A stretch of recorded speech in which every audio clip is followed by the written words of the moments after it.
Por segundo ano consecutivo e vendo o éxito de organización da primeira edición, a Asociación Paralelo 42, unha entidade sen ánimo de lucro formada por un grupo de apaixoados do triatlón, volve a organizar esta proba, que terá lugar este domingo. Na competición tomarán parte uns 300 atletas, entre os que se atopan destacados triatletas a nivel internacional, como é o caso de Uxío Abuín. Este triatlón va a contar con 300 participantes, de los cuales tenemos a nivel de toda España, y también tenemos atletas internacionales y atletas olímpicos y atletas que están compitiendo a nivel ITU y a nivel de federaciones internacionales de triatlón y a nivel mundial, como es el caso de Uxío Abuín, o como puede ser Anneke Jenkins o Jocelyn Brea, por nombrar algunos.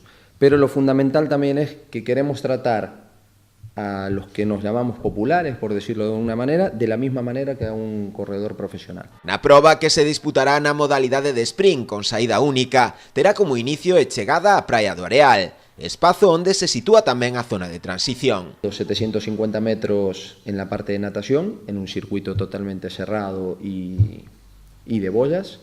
Después estaríamos haciendo un circuito de bicicleta de unos 20 kilómetros, que recorrería gran parte del pueblo, llegando a las playas de Cabío, pasando por Vilariño, Carballeira da Silva, pasaríamos por Venecia y se cogería la carretera general. Eso se daría 3 vueltas.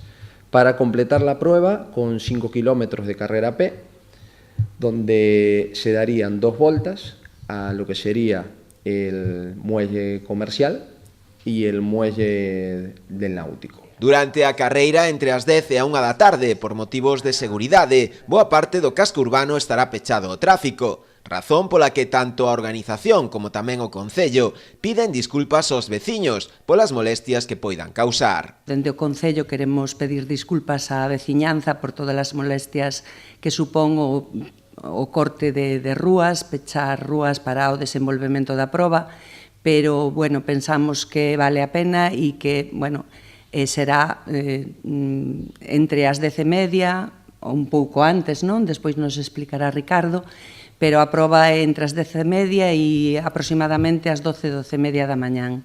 A organización agradeceu a colaboración prestada tanto polo Concello como polo resto de empresas e casas comerciais que colaboran con esta cita deportiva, na que se repartirán en premios máis de 6.000 euros, un atractivo máis da proba.